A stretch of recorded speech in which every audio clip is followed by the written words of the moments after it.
Sound check 1, 2, 3. Sound check 1, 2, 3.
Good afternoon, everyone. As we have quorum present for today's meeting, I would like to call this meeting of the Hamilton Municipal Heritage Committee to order. Just a reminder that all electronic devices are to be switched to a non-audible function during our committee meetings. We will start off with our roll call as I go through. If you can just turn your mics on and acknowledge that you're present. Councillor Kretsch. I'm present. Karen Burke. Present. Graham Carroll. Present. Andrew Douglas. Present. Lynn Lundstedt. Present. And we have regrets from Andy McLaren and Stefan Spalding. Oh, Stefan's there. Hello, Steph. I'm present, so I might have to leave if we get a call, though. I apologize. No problem. Glad to have you here. We will now move on to our approval of our agenda. Mr. Clerk, are there any changes to the agenda today? Yes, Madam Chair, we have one added item to the agenda under discussion items 10.2 Heritage Permit Application HP 2024-032 under Part 5 of the Ontario Heritage Act to permit the demolition of a detached contemporary rear shed located at 2 Griffin Street, Flamborough, PED 24225, Ward 15. Thank you, Mr. Clerk. May I have a mover and a seconder to approve the agenda as amended? I see Graham and Karen. And is there anyone opposed? Seeing none, that item is carried. We now move on to our declarations of interest. Do we have any declarations today? Seeing none, we'll move on to our approval of the minutes of our previous meeting. So we have before us the meeting notes from October 25th, 2024. May I have a mover and a seconder to approve the minutes as presented? I see Karen and Graham. Is there any discussion in regards to the minutes before we move to vote? Seeing none, is there anyone opposed? That item is carried. Under communication items, may I please have a mover and a seconder to put the communication items on the floor? We have item 5.1, 5.2, and 5.3 on our agenda today. I see Lynn and Graham. Is there any discussions in regards to those communication items? If not, we will move to vote. Oh, Yeah. oh go ahead. Go ahead. Yeah, under C for James Street Baptist, there's been a lot of changes in the heritage permit, a lot of additions and new stipulations. I was kind of wondering what a lot of them were about. Through the chair, Alyssa Golden, Cultural Heritage Program Lead. So this delegated extension approval for 98 James Street South, the former James Street Baptist Church. This is an extension actually of the previously approved permit, which we did do an information report to this committee in terms of clarifying the change in conditions to reflect the commitments of the previous owners and some of the reports we had received. So this is the same conditions as the previous approval that we had provided a more comprehensive update on, trying to think of it as last fall. This just reflects a change in dates to permit the extension of that previous permit.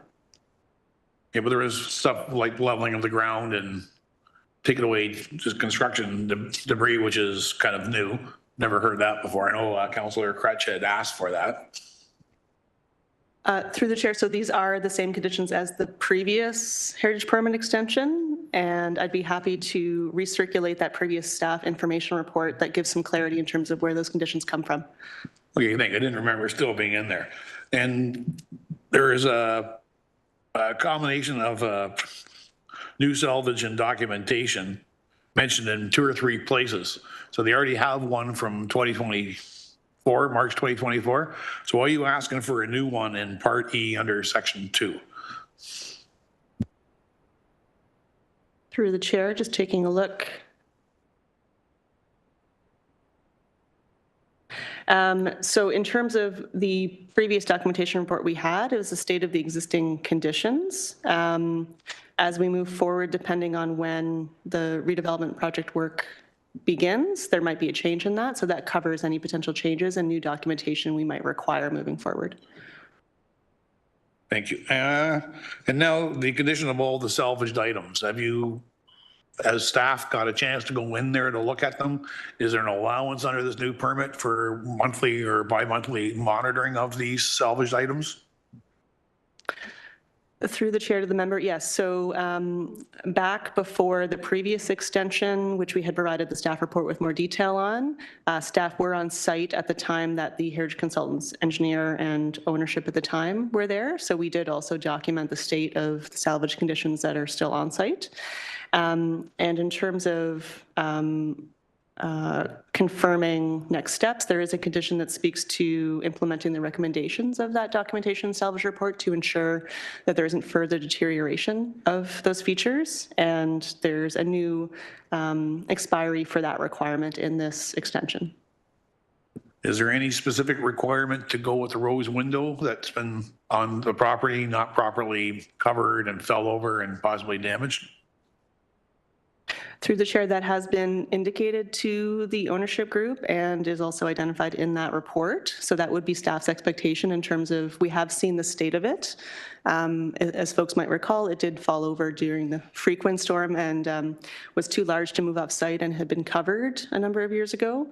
It has unfortunately deteriorated as a result of that fall and the conditions. So we would be looking, and that's part of also in terms of updated documentation, understanding the state of that moving forward and what is feasible in terms of either salvaging of components of that or potentially trying to recreate that in a new development. Thank you on that. And there's also a lot of other windows on site, so I imagine you're monitoring those as well. Is there a performance bond required on this one still? Like, do they have financial guarantees they have to do something to heritage features? Through the chair, if I recall correctly, we do still have initial securities, but those are with the original owner back at the time of the original application in 2014. At this point, no, in terms of this existing application, there's no new security requirement. Be happy to take a look and confirm the contents of that, but that's my recollection at this time. Thank you. Maybe it's time we consider upping that because of what just happened at the Gore. And there's also a mention of a reasonable access. Is there a definition of what that is? Is that monthly, weekly? Through the chair to the member, can you confirm which section? Okay. It was earlier in the document. Okay, through the chair, staff can take a look at that and report back just in terms of. Oh, thank you. Just one sec. Oh, I see. So that is the members referring to condition E, item 4.3. No, I don't have a definition on hand, but I will say that with the previous owners and then the current receivership company that has ownership currently and is helping to coordinate, they've been very responsive in terms of permitting access, and staff have also been able to access the site with municipal law enforcement staff as well in terms of their regular inspection. So I would say that there aren't any concerns from a heritage staff perspective in terms of being granted that reasonable access currently. Okay, thank you. Just for my history on union activism, reasonable and what the employer considered reasonable, what we consider reasonable was never the same thing. So always nice to define what is reasonable. Thank you. That's all my questions. Thanks, Graham. Are there any other questions in regards to the report? Oh, Councillor Kretsch, go ahead. Yeah, this is pretty much just the reiteration of the report that had a former deadline in for August 31st, if I recall. And then when the property went into receivership, then we had to, of course, think about giving this permit to the receiver. I think one of the things that's tricky with this specific property is just how many times the ownership changes and then what we do with the ownership. And so one of the things you mentioned or highlighted was the fact that we have securities reserved from, such a long time ago now that are sat there. It's a weird activity. The problem is that we literally took securities from a previous owner. We retain those securities. That person doesn't own the property anymore. And so we have what do we do with that money? So my first question is that, and then I have one more question. So what are our obligations around money from a previous owner that are held in securities for a project they never actually did? And what does it look like to try and think through, like as Graham said, do we ask for more securities because now time has passed on? I just don't understand this activity and what our obligations are to keep that money in trust for what? Through the chair, Ken Coit, Director of Heritage and Urban Design. In terms of the actual securities, I assume we would use them to repair the building as required if, in such case, that repair or work is not occurring. I can't speak to legally about who owns what when. There's ongoing discussions about how that works. In terms of this situation, we've worked closely with building as well, as there's active building permits on the site, to elicit a similar number of conditions around maintaining, engineering, moving forward with a new project and new planning approvals within specific timelines that are outlined, very similar to the heritage. So we're using that tool as the possible new purchaser and the receiver have indicated a reasonable time to start to actually construct this building. So there's a bunch of conditions to these permits that are holding them to that timeline and to maintaining the building and investing in the building, the existing heritage feature to keep it in good shape until such time. And as Alyssa said, they have been very accommodating, and they've already done some of the work requested and done some enhanced engineering reports that have been provided to building. So they are moving forward in a way we're much more comfortable with than the previous owner had. Thanks. I'm certainly looking forward to this surface being graded and then having a conversation with the new owner. I guess one more thing I want to understand is the check that happens next. So I understand that this building a permit applies to the receiver who currently has does it also to apply to the new owner though? Like we can do that already, even though I know there's some kind of weird bid thing going on right now and people still have time to put in more bids higher than the $19 million purchase price. I think if I recall, that was the price that was advertised. So is that a reasonable understanding, or if it was 13 million or whatever it was? But the point is that my understanding is that this applies also to the new folks? Through the chair to the councillor, yes. So in terms of heritage permit approvals, it's not tied to the specific person that applies for it, but to the property. So if there's a scope of work that's approved under one permit, ownership changes, that scope of work is still permitted and to be implemented by a future owner. But do we have to like change something when we do that just by putting a new owner's name on here? Like, is there some technicality that has to come back to this committee, or no, it just kind of stands in place until the time it expires? It would stand in place unless there was some sort of change or new approval requested, in which case we process that, and there might be further review by this committee and the permit review subcommittee, depending on what's proposed. Okay, finally, just wanted to get, if you could summarize maybe why you're so optimistic about what's happening. Like, I think I know the details because we talk about this stuff a little bit in between meetings when these things happen in Ward 2.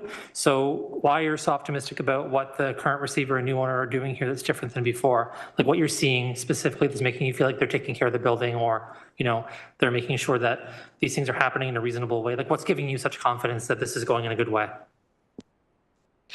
Through the chair to the councillor, we do have someone from building on the line who might be able to also speak to it. Bob Nuttall's here, but I will just note in terms of just heritage staff's involvement and continued conversation, there's been a number of measures in terms of asks from our colleagues in building in order to allow for more proactive and safe monitoring of the building moving forward, including reconstructing an interior platform to be able to access the upper stories of the remnant structure. So a number of steps along those lines have already been undertaken, and they've been working cooperatively with our colleagues in building, which is very much a positive. Okay, last thought from me. I think I've said that once already, but I lied, sorry. So last thought from me is that this is the grading and the rubble clear up and all that kind of stuff are planned to be happening for July 1st, 2025. What happens if it doesn't happen by then? I'm just asking because I know we've been trying to get that to happen for more than 1 year now. And my goal eventually is to try and have a conversation with the owner about what we can do with that land until it gets developed so that we can maybe again have a green space or something that can be used by the public in the meantime. So I can't have that conversation until the grading actually happens. And so what happens when we get there and it doesn't happen? And I know that the permit will expire, like there's all the kinds of things that we can do there, but can we just like send people in and grade the site already and just like charge them for doing so? Through the chair, so my understanding of the rubble in particular is the challenge is what provisions in which act enforcement of that would fall under. And I think that there is an issue in terms of that not necessarily being a standard under the property standards bylaw that could be enforced. It was a commitment that was made by the previous owners when they renewed the permit last year. And so we were able to include that as a condition and implement that through the heritage permit process.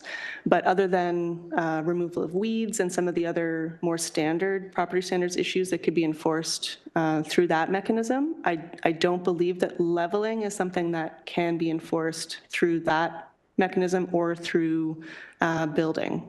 That's my understanding. So that's where the fact that we have that included in the heritage permit condition ties them to that in terms of being able to advance and move forward. But in terms of recourse, I don't believe that we have one. Oh, so if they fail to meet conditions of the permit, we can just not renew the permit, which is the only recourse that they have, which would prevent them from really developing on the site in some ways. So I suppose that's the incentive, but I hope you'll keep us informed just about the progress that's being made toward that grading, because I wouldn't want us to get to June and then have another promise that we're going to be getting this happening and it doesn't happen. I think we have to take a really proactive attempts to make sure that the rubble's cleaned up, the things are saved and secured properly, and that the site is graded and dealt with in a way that makes it not such a unbelievable eyesore. Thank you. Thank you, Councillor. Are there any other questions regarding the communication items? Seeing none, we'll move on to vote. Is there anyone opposed to receiving these communication items?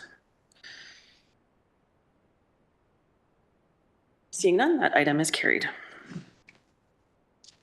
Under our section for staff presentations, item 8.1, before us is a recommendation to designate 223 Governors Road, Dundas, Starfield, under Part 4 of the Ontario Heritage Act, PED 24181 and Ward 13. So we have Meg, our Cultural Heritage Planner, who is going to be giving us a presentation. Welcome, Meg.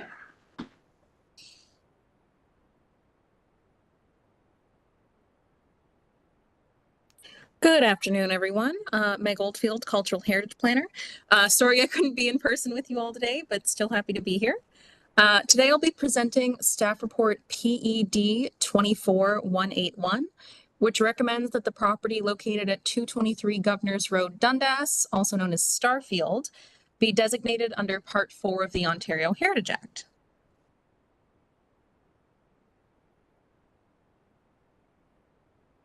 As you can see, the property is located in Dundas near the corner of Governors Road and Creighton Road. The property is comprised of a combined 1.5 and 2-story brick dwelling constructed circa 1870.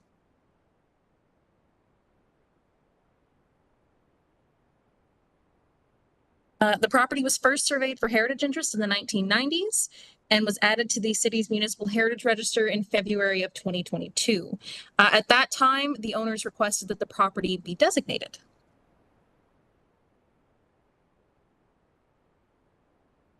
So in preparation for this report, staff conducted a site visit to the property in June of 2023 and have drafted a statement of cultural heritage value or interest, which is attached as Appendix B to this report. It has been determined that the property meets 6 of the 9 criteria contained in Ontario Regulation 906. I will now outline the cultural heritage value of the property. The property is comprised of a combined 1.5 and 2-story brick dwelling, again constructed circa 1870. The property is a representative example of a vernacular dwelling with classical revival influences, as demonstrated by the wooden fluted ionic columns, which also demonstrate a high degree of craftsmanship. The historical value of the property lies in its direct association with people significant to the history and evolution of Dundas and its economy, including Timothy Greening, owner of the property from 1869 to 1896. In 1858, Timothy Greening immigrated to Hamilton with his half-brother, Benjamin Greening.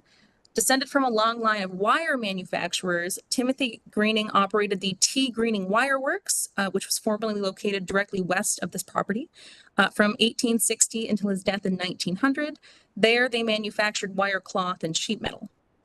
The property is also associated with John Ma, a local businessman who resided at the property between 1904 and 1920. In 1865, Ma partnered with James Littler to form the Dundas Tool Works, which manufactured iron and woodworking machinery. In the 1880s, Ma joined the B. Greening Wire Works in Hamilton, serving as superintendent until 1906, at which time he was appointed chairman of the board of directors. Finally, the property helps define the historic character of Governor's Road, standing out from the surrounding mid-20th century residential streetscape as one of the few extant mid-19th century homes. The property is historically, functionally, and visually linked to its surroundings, again, as one of the few surviving mid-19th century homes located along the Dundas portion of Governor's Road, and for its connection to the site of the former T. Greening Wireworks factory to the west. Initially situated on a 4-hectare lot, the property was home to an orchard and other small-scale agricultural pursuits. Due to its prominent location on a raised elevation along Governor's Road, the property is also considered to be a local landmark. So in summary, 223 Governor's Road meets 6 of the 9 criteria. It's a representative example of a mid-19th century vernacular dwelling with classical revival influences, and it also displays a high degree of craftsmanship. It's associated with 2 prominent Dundas industrialists, Timothy Greening and John Maw, and the property helps define the historic character of Governor's Road, being historically, functionally, and visually linked to its surroundings, and is also considered to be a local landmark. This is a condensed version of the Statement of Cultural Heritage Value or Interest, the full version of which can be found in Appendix B of this report. Important to the conservation of 223 Governor's Road is all elevations and roof lines of the combined 1.5 and 2-story brick dwelling, which includes all the historic elements and decorative details present on these features, including the brick facades, low-hipped roof, window openings, and ionic columns. Also important to the conservation of 223 Governor's Road is its deep setback and prominent elevated location on Governor's Road. As such, staff are recommending that the city clerk be directed to give notice of council's intention to designate this property as property of cultural heritage value under Part 4 of the Ontario Heritage Act. With that being said, are there any questions? Thank you, Meg. I've got Graham. Is there any other questions? So we'll start with Graham. Thank you, Meg, for the fantastic presentation. It's really good to see this, and especially since you were unable to attend in person due to a problem. I also want to thank the property owners for approaching us to be designated. Unfortunately, not enough property owners in Hamilton are taking the care of the heritage properties that they own and are entrusted to preserve for future generations. As we have seen in the last month here in the city of Hamilton, we've had a rash of problems, sadly.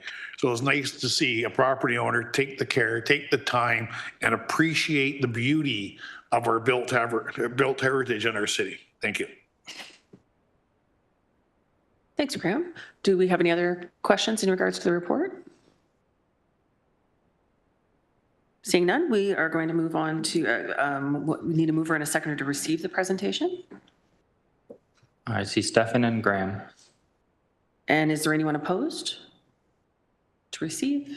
Seeing none, that item is carried. We now move on to the report. May I have a mover and a seconder to put forward the report recommendations, which were outlined by Meg in her presentation. I see Karen and Lynn. Do we have any questions in regards to the report itself? Seeing none, is there anyone opposed? That item is carried. Under consent items 9.1, we have our Heritage Permit Review Subcommittee meeting minutes from October 15th, 2024. May I have a mover and a seconder to put the consent item on the floor? I see Graham and Karen. And I believe staff just want to provide some clarification in regards to the meeting notes. Through the chair, yes, just wanted to confirm, I think there were some questions about whether the most recent November meeting of Permit Review Subcommittee would be on this agenda. So just clarifying that these are the minutes from October. The minutes from the November meeting would be confirmed and approved at their December meeting and then would be coming to this committee for information only. Thank you, Alyssa. So do we have any questions in regards to these meeting notes for October? Seeing none, as we move to vote, is there anyone opposed to receiving? Seeing none, that item is carried. Under our discussion items, item 10.1 is a review of the working group memberships. So at our meeting on November 28, 2023, so a year ago, we went through the working group memberships and we established who was going to sit on that. We said we would come back to review that. So we've now coming up on the 1-year anniversary, so it's good timing. So we have our working group. So we have the Education and Communications Working Group. So those members were myself, Karen Burke, Stefan Spalnick, and Councillor Kretsch. We have our Inventory and Research Working Group, which was myself, Lynn Lundstedt, and Andy McLaren. And our Policy and Design Working Group, which was myself, Andrew Douglas, and Lynn Lundstedt. So this item was placed on the agenda so the committee can review the working groups and the memberships and determine if any members wish to participate or wish to change and can no longer participate. So now is the time to do some discussion. And Councillor Kretsch?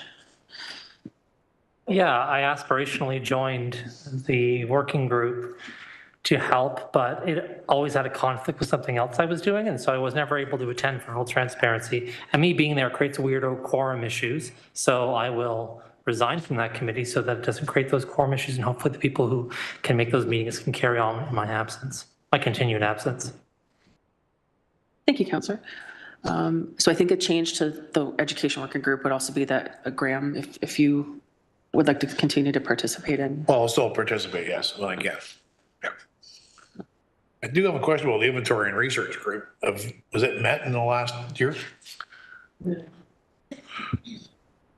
Through the chair, no, we had paused meetings following the cybersecurity incident, and we've also had a change in terms of our process. So now with our new process for designations, we're no longer bringing that preliminary work to that working group. We have asked a number of times in terms of if there was items, and there was some discussion about re-engaging the places of worship inventory review. Staff had started doing some legwork pre-cybersecurity incident, so it is something that we are still hoping to report back on. But at this point, no, we haven't called a meeting since the cybersecurity incident. Okay, so we're just going to put it like in abeyance, and if we need it, we'll restart it? Through the chair, yes. If there was an item that the members were looking to bring forward, we can certainly call a meeting. And we also are still a staff working towards pulling together an update on the places of worship inventory review so that project can be re-engaged as well. Karen, did you have a question? I just had a question. With Councillor Kretsch saying that it was issues of quorum, that maybe we had too many of this committee on that working group. Does that mean if Graham joins that it is also going to be an issue with quorum, that we have too many people there? Or did I misunderstand? No, the quorum is, if you'd like to, but Through the chair, no, the issue was that Graham was also attending. So if Councillor Kretsch would attend as well, that would put up to 5.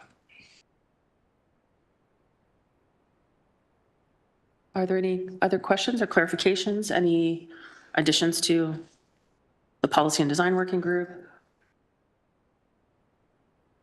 Seeing none. So may I have a mover and a seconder to move to approve the changes to the working group membership? I see Councillor Kretsch and Stefan. Okay. And is there anyone opposed? Seeing none, that item is carried.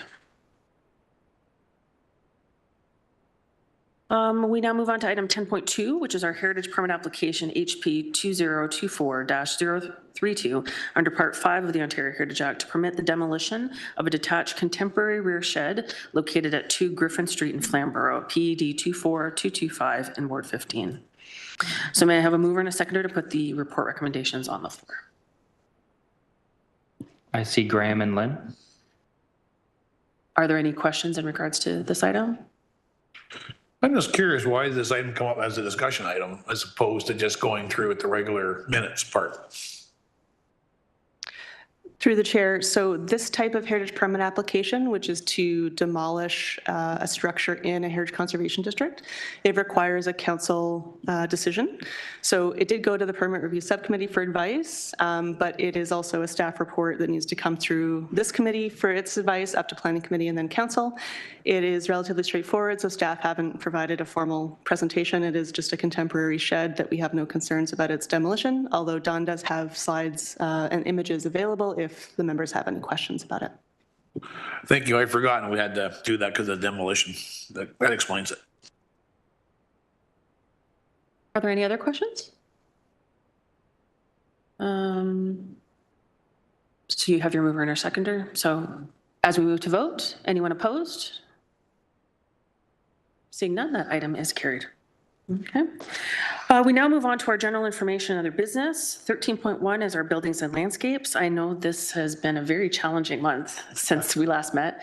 So if I could start a speakers list of people that would like to provide updates or questions in regards to property. So Graham, do we have any other speakers? I can, Andrew, okay. I can provide an update as well on one property. And Councilor Crutch, okay. All right. Go ahead, Graham. Well, first I'd like to comment on the general thing with endangered buildings and landscapes. Why aren't we recording in the minutes what we are reporting in the meeting? Like if we have a concern or what's going on, so the council can understand what's going on because they don't obviously have the time to watch our meetings live stream. So if we have a concern, let's say like the buildings at the Gore, but you know, it's a past thing. If we have a concern and bring it up and mention it, and the minutes go up to council, they at least have a chance at reading what we've stated, and we don't have anything recorded. Apparently, terms previous to me, they did record these. Through the chair, as per the Municipal Act, we are required to record the minutes without note or comment. So we only record actions that the committee takes.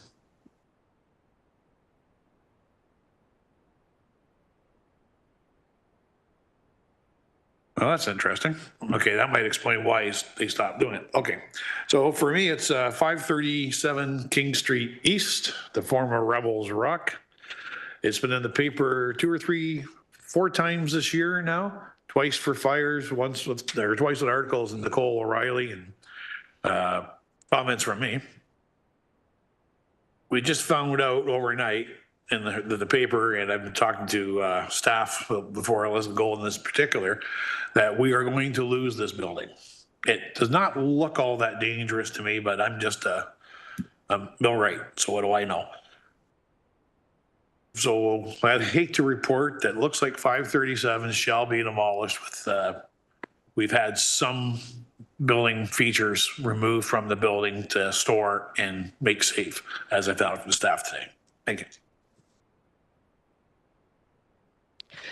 Thanks, Graham. And through the chair, staff are working on a report that we're hoping to bring to the December meeting with an update on the status of this property, the situation that evolved quite quickly following the second fire this year, and the most recent order to demolish due to unsafe conditions. So there will be more information and documentation that's been provided by the owner in terms of the assessment that was provided to our colleagues in building that deemed the structure unsafe, as well as information on the features that have been salvaged from the building, preparing for demolition, and hopefully confirmation and further detail from the owner in terms of the full list of those details of those items that have been salvaged, how they'll be stored safely until potential integration into a new development on site. And my one I'll always report on the former St. Giles Church on the corner of Holton and Main. Lately, there's been some tenters in the back in the alleyway camping up next to the structure. The neighbors have reported to me that they've seen people, they did not state whether it was the connection with the tent or not, removing stuff off the doors to get into the building and putting them back on again after they've been in. We have let the United Church Property Company and Kindred Works know. Lately, I've informed Councillor Nan and her office about the tenting. She was going to get municipal law enforcement and the encampment protocol people involved to visit on the site to see if they can get cleared off. The neighbors are still telling me that they have not seen anybody yet approach them. The 3 tents are still in the back. The debris is building up. And that's always a problem when we start getting into winter, as we know. We lost Rebels Rock because of things like this. People getting in or onto the building property site, starting fires to keep warm, and now the building is going to be demolished. We do not want this with St. Giles. We need better stewardship.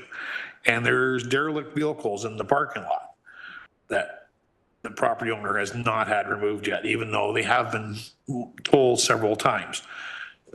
So it's really getting to be a problem, but give them a little bit of credit. They're keeping the litter down on the front sides, keeping the grass and problems under control, and are trying to limit access to the building.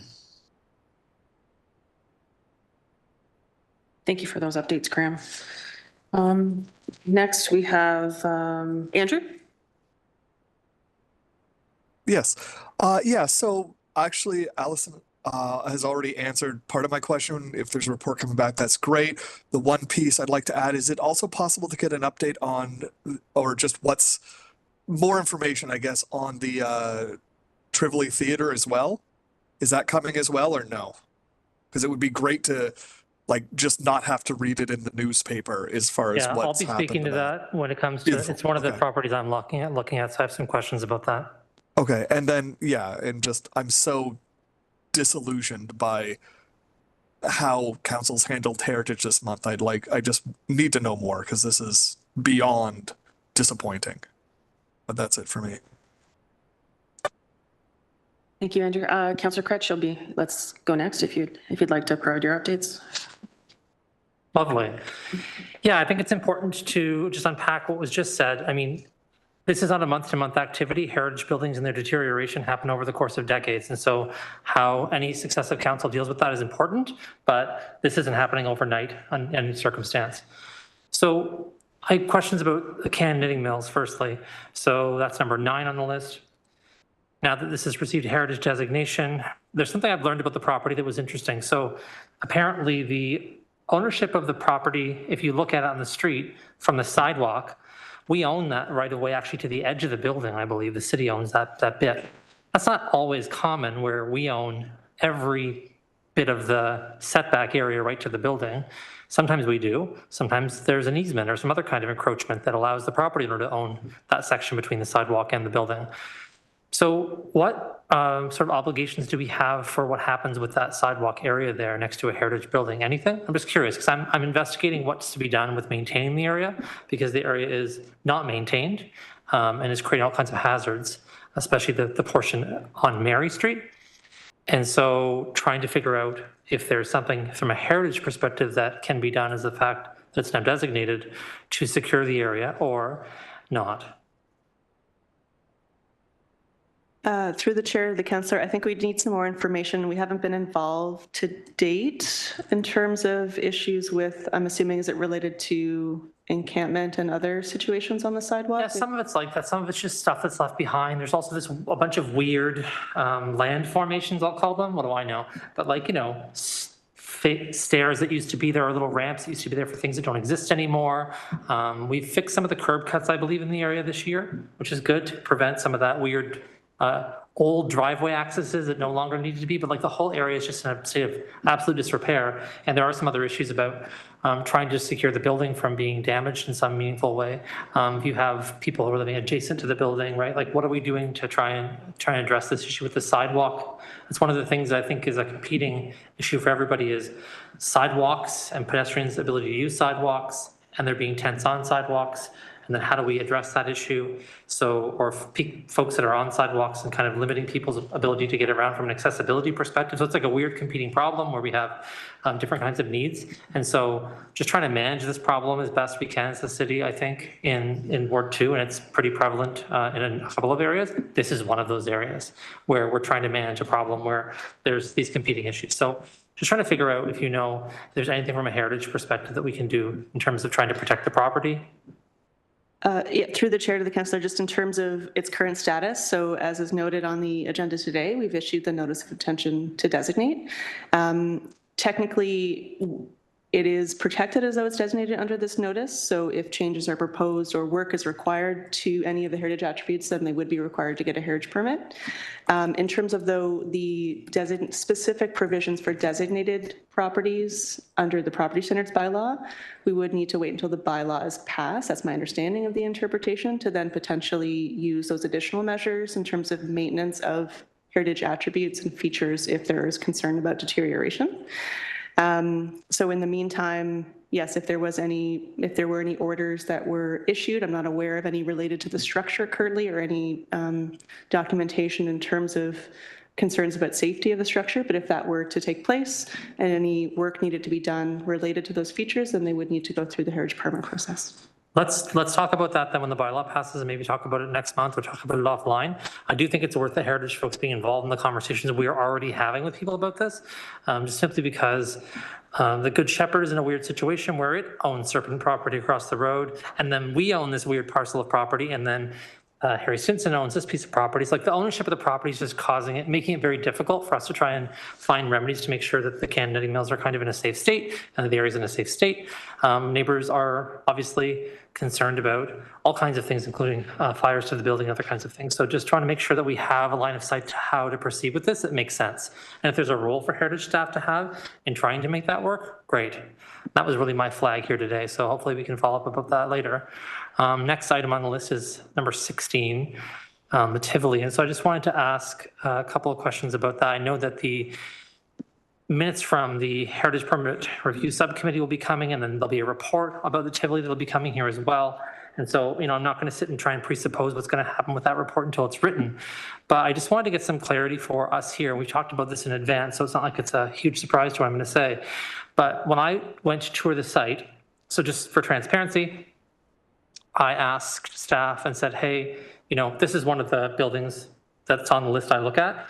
It's one of the buildings you can't really examine from the exterior. A lot you can kind of walk by and see if there's something happening, but this wasn't one of those. And in light of the fact that there's a new owner and so on, and knowing that there's going to be different kinds of permits applied for, I asked to go on a tour, and staff reached out to the owner, and they were able to give myself and some folks on my team, and city staff came, and there was a lot of people actually on this tour.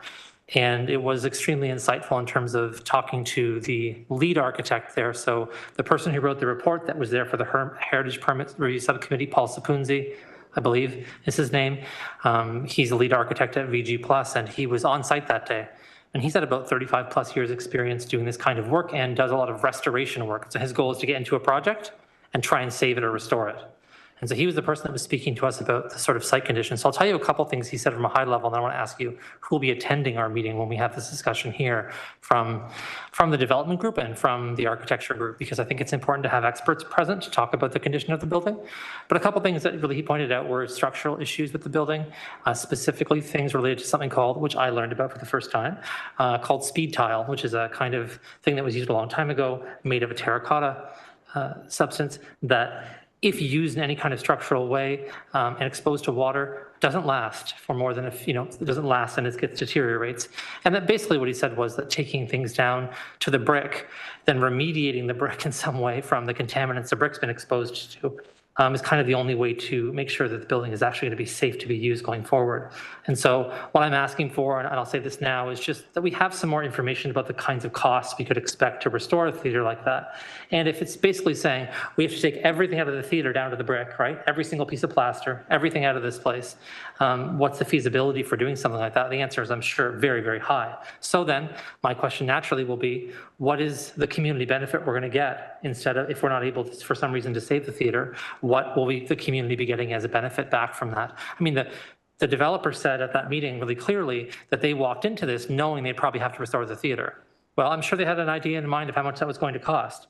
Those funds can be reallocated now to something else if they can't be used to save the theater. So what would that look like? What kind of cultural asset will we get back in our neighborhood if we're going to be losing this cultural asset? So I'm not here to determine the outcome of that. I'm just saying, here are the kinds of questions I want to ask when the people come forward. And so I'm hoping they'll all be present at the meeting. Could you confirm that those people will be present at the meeting so we can ask them these questions? Through the chair to the councillor. Yes, so in terms of the application, we did receive a heritage permit application in October for the Tivoli property proposing demolition. The first part in that process of reviewing an application to demolish a designated parcel is to first go to the permit review subcommittee for advice. So that's what happened on November 12th. The next step is that staff will prepare a report. We're targeting the December 13th meeting of this committee for review of that application with a staff recommendation of how to move forward. And following that, it will go to planning committee and then council for a final decision. In terms of the subcommittee's review, they had recommended refusal, so that's advice that we'll consider and include in our staff report, and had also raised a number of questions and concerns that the councillor has outlined here today. Those have been relayed to the applicants, and we are expecting to get some additional information to support the existing application that we will also include in our staff report. We're hoping to receive that in time to include in our report and address and make sure that some of these outstanding questions are spoken to, and that there's a comprehensive amount of information when it's deliberated on at this committee. Oh, sorry, and to the councillor's other question in terms of attendance, yes, we've also relayed. So at the subcommittee meeting, there was representation from Plus Fiji, who are the heritage consultants who prepared the cultural heritage impact assessment that was submitted. However, the supporting materials attached to that impact assessment, including the structural analysis, there weren't representatives to speak to that report. So we have indicated that we do expect those folks to be in attendance at Heritage Committee, as well as looking to actually have Paul, as you mentioned, who was on that site visit, to also be in attendance at the Heritage Committee meeting. Thanks. Yeah, like I just want to briefly say I'm very concerned about the fact that we would demolish this building. I mean, I think everybody loves it very much. Having been in the building, it's not in good repair in any way, shape, or form. There's no bit of the original features there that hasn't been touched by some water, some damage, some other problem. And so I'm looking forward to the discussion and having someone here who can answer our questions thoroughly so we can understand exactly what we're doing before we do it. Moving on to 17, the James Street Baptist Church. I walked by there a lot. I live just off James Street. So there's some kind of weird sheet or something that was hanging on there. I think it was this week. There's some kind of weird, I don't know. I'm not a fabrics expert, everybody, okay? I'm just observing a weird fabric hanging off one of the windows. Like somebody I think asked on the internet as well, like, how did this fabric get up there? So I just would ask someone to have a gander and see, what is this fabric and why is it there? Could just be a piece of canvas protecting some glass that slipped underneath it. Who knows? But like, someone should have a gander at that. Through the chair, we'll pass that along to our colleagues in municipal law enforcement who are still actively monitoring the property because it is a vacant property as well. Yeah, what I will say is we did an endangered heritage landmarks tour. I won't get into that too much. It was a macabre event and a bit depressing, and we actually ended at the Gore buildings just the day before they fell. But during that, when we arrived at the James Street Baptist Church, was another site on our tour, there were tons of people there doing work. So I'm grateful that it seems like everyone is taking that seriously and is trying to maintain that property and is like actively ensuring that we're keeping things up as well as we can, and doing things like installing internal systems inside the remaining buildings so we can actually get up and access things. So before that wasn't necessarily the case where it was easy to do so, and now it's a lot easier for building inspectors, municipal law enforcement to actually access the site and like go up and inspect things. So just grateful that that's happening. And then I got one more thing to talk about, numbers 18 and 19 on this list, which are 18 to 28. King Street East and Gore Park. And so I think we'll leave them on the list simply because I know in the past we have done so for heritage features. So the features in the facades that were retained, what's happening with those, so we can track them. I did have a couple questions, nothing too explorative. I think we had a conversation at a committee this week, and we're going to continue to have conversations about this. The mayor put a motion forward. I'm not here to rehash all of that, but a couple of specific questions related to how we do and deal with engineers and structural analyses I think are important for us to discuss here, so I have a better understanding of what we do and why we do it. So it's clear and obvious that anyone who purchases a heritage property understands they're purchasing a heritage property when they do it. There's also a discussion about their future plans for that property, and some of those are sometimes congruent with heritage, and sometimes they're not congruent with the heritage buildings that are there. Regardless, maximizing a site footprint is advantageous financially for people who want to build on it. That's just like common sense. The more you can build in square feet on a piece of land or property without being encumbered by an existing heritage building, the more money you're going to make. So there's always going to be a financial incentive for somebody to build on a site. Now, there's some people who will say, you know, I know I have that financial incentive. I'm going to put that over here because I care more about preserving this heritage thing than I do the financial incentive. It still exists all the time. And so depending on the developer, the owner, that financial incentive will play a high role, a low role, a medium role. So my question really is, when we're relying on experts who are being paid for by someone who has a financial incentive, how are we really mitigating that beyond what I know we currently do, which I'll summarize as building inspectors and other individuals may go out in the site to have a gander and visually inspect as they can, as safely as they can. But we're relying on kind of, the way I look at it, like an engineer is being hired over here. That person is a professional engineer. They've given us a report and an evaluation, and that may involve them going in. That may involve them doing a site inspection, may involve all kinds of things, structural analysis. Maybe they can't go in because it's unsafe, whatever. Then we're relying on that third-party report. The reason I say this and why I bring all this up before I get to the long-windedest question of all time is that we had a report that was reasonably recent that said the buildings were not deemed to be unsafe and there was no risk they were going to collapse. So engineer X says that, hired by the developer. Engineer X also says we should do this other thing. So at some point in all this, on the landscape here, something happened that maybe wasn't accurate, wasn't timely, whatever it might be. But someone's advice is not great. What are we doing as a city to ensure that we're getting excellent advice? And then when we see an aberration like that, they're intervening with our own engineers, with our own third-party experts, with whoever we may need to be able to corroborate that information. I hope that made sense. Through the chair, I think we do have Bob Nuttall on the call. I don't know, Bob, if you're able to speak to, in terms of expectations of professional engineers, to address some of the councillors' questions. Yeah, through the chair, I will try to attempt to answer the questions the best I can. Professional engineers are professional engineers for a reason. They've gone through a lot of schooling, a lot of education, and we rely heavily on their opinions throughout the processes of their work. So when we get a report from a professional engineer, they're held to some pretty significant ethics, code of conduct that we need to listen to. Should we get into a process where we start to doubt professional engineers, we run into the opposite risk of, allowing a building to stay standing and then it falls down. So we have the opposite kind of effect here. And our role is not really to question them unless there have been problems with any specific engineer in the past.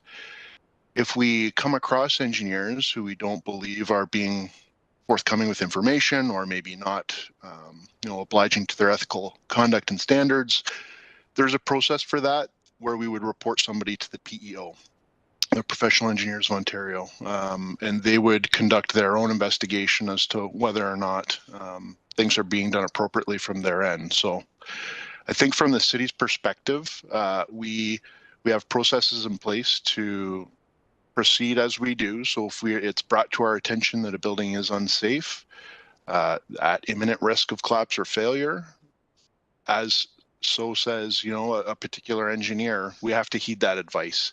Typically these things are happening in the moment and we don't have a lot of time to react or time to consult with other rostered engineers that we may or may not have on standby. So it's really, unfortunately, if you put 5 engineers in one room, you're probably going to get 5 different answers, just like a member of council, just like a building inspector, just like a planner. I think it's always going to be subject to a little bit of interpretation, but sorry, I hope I answered the question.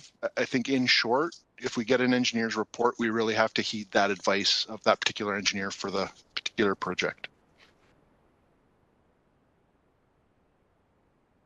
And through the chair to the councillor, in terms of speaking more generally when we're dealing with heritage buildings, designated heritage buildings, and our city process and protocol for when we have emergencies with our built heritage, when there is an option to stabilize and reassess, we take those actions and make sure that we bring in the case of potential concern around, so not just necessarily situations of imminent collapse, but where we might have a professional recommendation from an engineer that a building should be demolished, but not that it's under immediate concern of imminent collapse, to bring in someone who has qualified heritage experience as well to potentially peer review that, to ensure that we're doing our due diligence to make sure that there isn't an option to stabilize and potentially salvage and/or actually retain and restore the building before moving to a situation of issuing an order. Generally, that's the process that we would follow, and we have had success in certain situations in the past using that protocol. But I think the difference is the initial interpretation and professional opinion of the engineer on record on the file and what the certain level of safety and concern is in that immediate situation. So that's all helpful, actually, in terms of setting the contextual stage for, what we're going to be doing going forward. What you're all essentially saying in a way, especially what Bob's comments were, and I really hope we never compare engineers and councillors, notwithstanding the fact that there's an engineer on council, but I would really hope that kind of subjectivity isn't what we're talking about here. But even if it's close or approximate to that, I think everybody can understand why the public might have a feeling about that, because we're talking about a certain basis of qualified opinion. And so if you're suggesting that different engineers may be different basis of qualified opinion, that means that they often come with different biases. That's just how everything is. Every bit of scientific literature comes with a bias. We all understand that now in 2024. That, I think, is the issue with public trust here. If we don't have our own engineers, right, who have a bias toward protecting heritage assets that are under designation, right, who have that incentive from being part of the municipal bureaucracy who are doing this, instead of being collectively with someone who has a bias around a financial incentive, I just want to put it out there. Like, I think you can understand why the public, as looking for as much accountability, trust, and transparency as possible, don't think this is a great system. And so I'm just saying out loud, I think something that I hope ends up being part of the review from the mayor's request, which is we need to hire our own people to do this work so that we can build trust with the community around this kind of stuff. It's not to suggest any professional engineer is doing something unethical. It's not about that. But cities hold themselves to a higher standard. There's a reason why things take longer in municipal bureaucracies. It's a great groan from the public as we slowly move through certain things. But half the reason we do that is to ensure that we're doing it properly, accountably, with public dollars in a respectful way, and making sure it maintains public safety, because we can't just do something without ensuring that we're keeping the public safe and not risking their liability. The same goes to heritage buildings, right? And so that standard of professionalism is expected from bureaucracies. It's not necessarily the same standard that's expected from individuals in the ownership and development and financial industry. They don't have the same obligations. Again, notwithstanding the fact that engineers have obligations. And ultimately, at the end of the day, filing a complaint against an engineer after the fact does nothing for anybody. So it's just a punitive measure. It's not a recovery measure. So I'm just saying that I think we ought to think this through differently going forward. And that's my comment, not, that we ought to think this through differently to find a way to build more trust with the public, to ensure that when we're doing these kinds of things and we have these really important heritage landmarks, that there's absolutely no question that the city is doing this from a perspective based in what municipalities stand for. Thanks. Thank you, Councillor. Graham, go ahead. And further to Councillor's comments and Mr. Nuttall's comments, if you have 5 engineers in a room, you'll have 7 different opinions when you're finished. I've worked with engineers, and it is opinions based upon their knowledge, experience, and training. It's not fact what they say. It's basically they're writing an opinion. And sometimes something could go either way. And as the public, do we trust what the engineer is doing it for the developer's benefit or for the common goods benefit? And that's where it's nice to have some of the stuff reviewed by people that are on our paycheck, not theirs. On the payroll, sorry, on the city's payroll as opposed to the other person's payroll. Because that way the public can at least know that it's been peer reviewed and there's a little bit more trust in the documentation.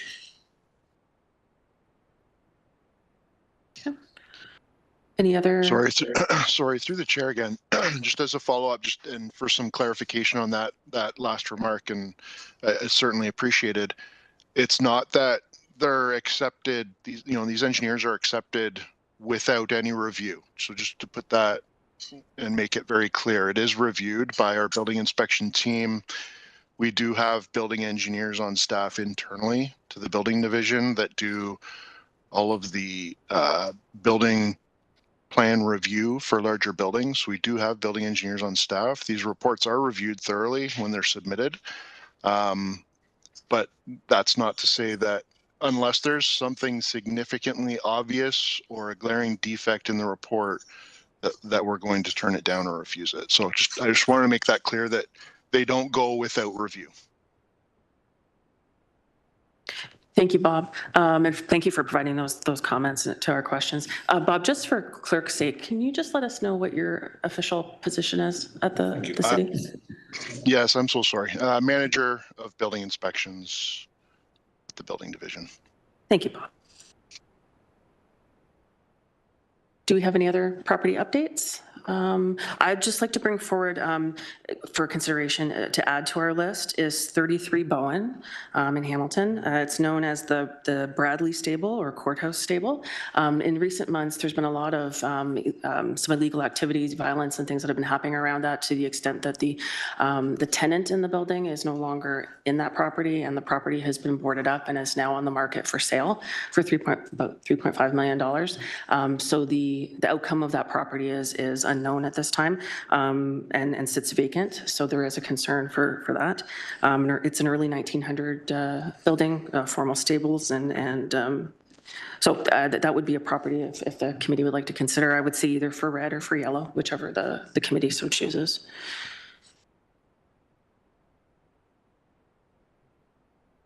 I think I support it going on to the yellow. I don't think it's in imminent danger yet, even though it is an old building that has been vacant for periods before, but it'd be worthwhile to keep an eye on it.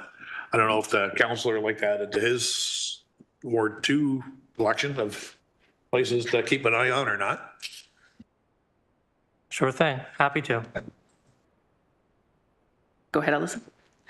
And through the chair, just noting that the property is already listed on the Municipal Heritage Register. It was added proactively as a part of the downtown inventory.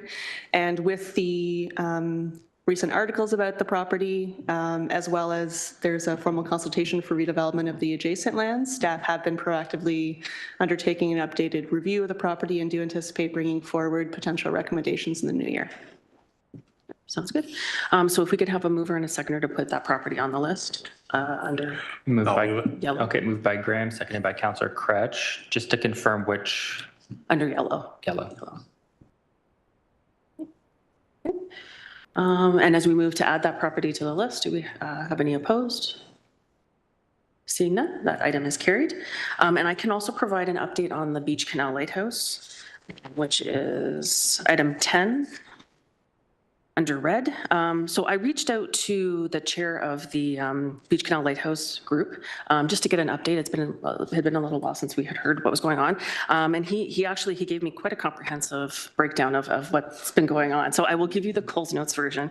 So the Beach Canal Lighthouse group has actually signed an agreement with the Hamilton Oshawa Port Authority, giving them full access to the cottage. So that's an interim agreement that'll stay in place until everything is complete on the property. The lighthouse itself has had extensive repointing, 100% repointing of the lighthouse. So that is in very good shape, and they're quite happy with the work that was done there. The lighthouse move, the location has been selected. It's approximately 100 meters south from the current location and about 20 meters further from the canal. The foundation has been poured, the location has been set, but there's been some delay just because of the cost of the move. So from HOPA's perspective, it's just trying to figure out how they can actually make that move happen. The cottage building itself, the Lighthouse Group is basically undertaking anything to make it weatherproof and to work on the building envelope itself. So they're actually working with Goldsmith Borgle Architects to go through scope of work and call for tender to get that work done. So that's looking at everything from repointing, looking at new roof, looking at soffit fascia, and making sure everything is protected and that the cottage is in good place. From the interior perspective, they actually had to do environmental assessment to see if there was hazardous materials. In taking care of some of that work, they did have to remove the summer kitchen and part of the front porch, but it was found that they couldn't maintain those properties and still do the work of making sure that hazardous materials were free from that site. But basically what they're looking at is there's the potential for moving the cottage, so it's more in relation to the actual lighthouse, so that it's more in context, but nothing has been decided. They're looking at taking on a feasibility plan, and basically it'll be starting from scratch, looking at, by 2025, looking at a comprehensive plan as to that movement of the lighthouse, the Keeper's Cottage, and what happens with the site and whatnot. So there's good things happening with that property. Everything is being done with the Parks Canada standards and guidelines for conservation of heritage places and under the designation with the Heritage Lighthouses Act. So Ian was very excited to tell us all of that. But that is from the perspective of the Lighthouse group. So HOPA is responsible for other portions of that project, but at least gives us a little bit of an update as to what's going on there. Do we have any other property updates that we need to have? Seeing none, may I have a motion to receive those updates? I see Karen and Lynn. And as we move to vote, is there anyone opposed to receiving? Seeing none, that item is carried. Are there any updates from staff? Go ahead, Alice. Through the chair, I just wanted to note to the committee that there was a new bill introduced. Was it just this week? Feels like it's been a lifetime. Bill 227, Cutting Red Tape, Building Ontario Act, 2024. Staff will be preparing an information report about the scope of the potential Ontario Heritage Act changes resulting from this bill. But at a high level, I understand it to be generally related to how provincial heritage easements are administered and potentially release of easement protections and permit requirements on parts of property that don't contain any heritage attributes. That's about as much as I can understand at this point, and staff will provide an information update when we can. Thank you, Alyssa. Any other new business? Go ahead, Karen. Thank you. I assume that many of you have seen this article that was in The Spectator this morning, an opinion piece written by Ned Nolan, and it's very interesting. This one is particular, speaking about the Gore buildings, but I think there's a few points in here that I would like to read out loud just to share them with everyone. I think they're very important with pertaining to our built heritage. So, the problem is that these buildings were not just assets in some corporate portfolio. They were our shared assets, places of historic and cultural significance, and recognized as such by legislation. They were entrusted to their owners through the centuries by the skilled craftspeople and architects who founded this city. Those privileged enough to own land and property like this cannot be said to merely hold it for themselves. Property passes through our hands as it is passed down to future generations. When making decisions about the built form of our city, we have to ask, are we being responsible stewards of the gifts which our ancestors left us and which subsequent generations cared for, so that we might cherish them, use them, and pass them on in turn? And I think it's beyond the Gore buildings, it's all of our heritage buildings. And I think we have to think about this because it's critical, right? So from that, I mean, I remember when Robin McKee was on this committee and he would say, I am the steward of my house. I'm taking care of this building which I live to pass it down to future generations.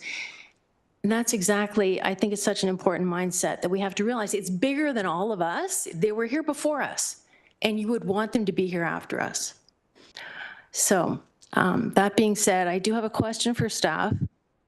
Mr. Nolan goes on to say that the Ontario Heritage Act gives municipalities the authority to go into decrepit heritage structures, hire contractors to fix them, and send the bill to the owners. And I just wonder if staff could comment on whether that statement's accurate or if there's more complexity to that and how, because if that is true, then perhaps we as a committee can use that as a potential recommendation in future for other properties that are at risk. Thank you.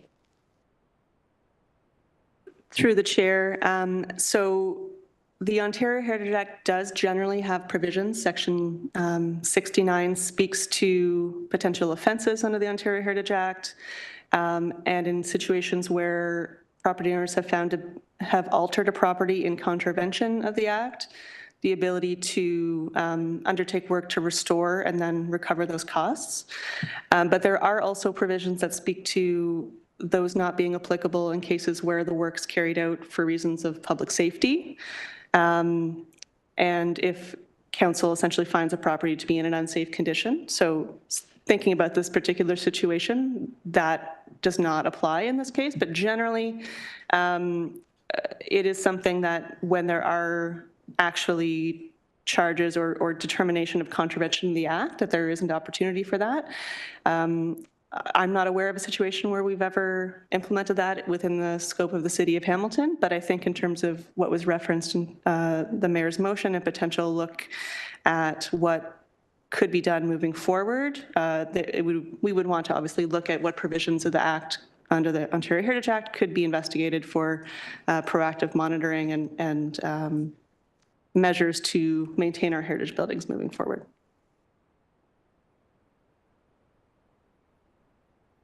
Thank you for that, Karen.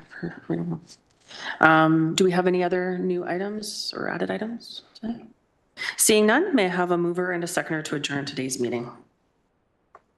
I see Graham and Councillor Cretch. And is there anyone opposed? Seeing none, that item is carried. Thank you, everyone. And just looking ahead to next month, our next meeting is scheduled for December 13th at noon. Thank you, everyone, and we'll see you next month.